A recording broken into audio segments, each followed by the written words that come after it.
The night sky over Sanaa was shattered by thunderous explosions, jets streaking across the heavens, leaving trails of fire and smoke. Streets erupted in panic. Alarms blared, windows shattered, electricity flickered.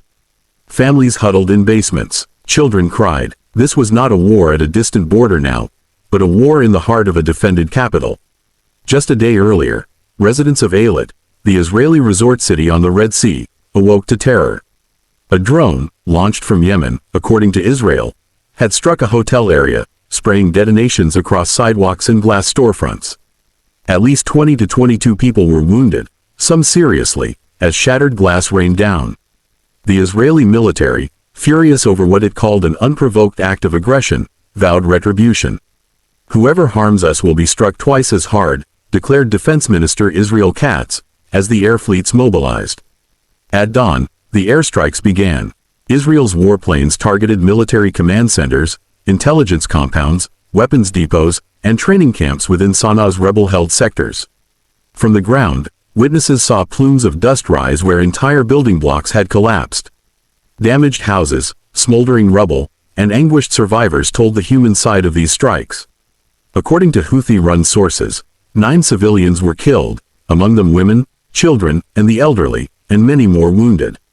The Israeli military claimed it had successfully neutralized many dozens of Houthi operatives and destroyed significant drone and weapons stockpiles.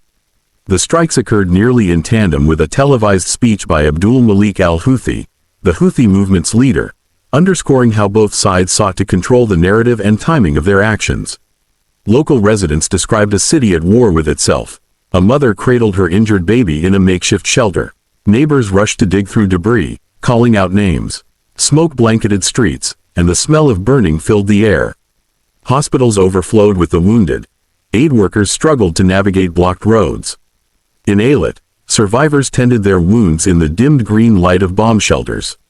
The airport nearby had just reopened after a prior drone strike. Locals whispered fear. This once quiet resort town had suddenly become a frontline target. This exchange is not isolated. It is part of a broader, intensifying conflict linking the Gaza war, the Houthis, Israel, and regional power struggles. For over 22 months, the Houthis have launched drones and missiles towards Israel, often justifying the attacks as solidarity with Palestinians. Israel responds by striking Yemeni targets, sometimes with help from allies, to degrade the Houthis' capabilities and deter future attacks. But these back-and-forth strikes raise grave humanitarian alarms. Yemen is already ravaged by years of war, famine, and disease. Civilian infrastructure is fragile. Each raid deepens suffering and displacement. As night fell again over Sanaa, the city lay wounded. Fires flickered in ruined courtyards. Families gathered amid broken walls. The echo of last day's strikes hung heavy in the air. Far across the sea, Eilat nursed its wounds. The breach in Israel's air defenses had rattled nerves. Surveillance drones hovered in readiness. Tension simmered like a pot near its boil. In capitals and corridors of power, governments weighed responses.